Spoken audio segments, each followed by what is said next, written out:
काय म्हणतोय त्याच्या व्हिडिओ टाकल्या पेंडानं की हत्तीला आम्ही भीक मागायला लागतो. जैन धर्म एवढा कमकुवत नाही आहे की हत्ती भीक मागाल आणि आम्ही खाईल.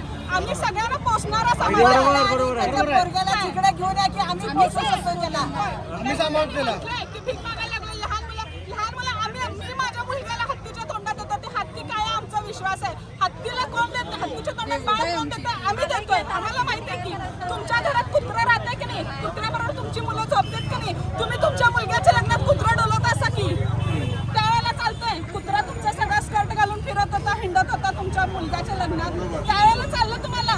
त्यावेळेला काय झालं नाही. छोटं बाळ त्याच्यावर फिरत होतं. कुत्रा चावू शकत नाही, हत्ती तर चावत नाही ना.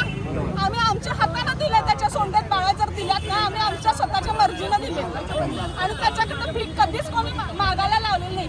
एवढा नांदीचं मठ एवढा श्रीमंत आहे 10 हत्ती पोसायची त्याची तयारी आहे. हे जे म्हणतात ना भीक मागायला गरजच नाही आहे. तिथे आलेली सगळ्या रुपयात 1-1 रुपया जरी घातला तर अंबानीच्या दुसऱ्या बाजूला एक अंबानी उभा राहिला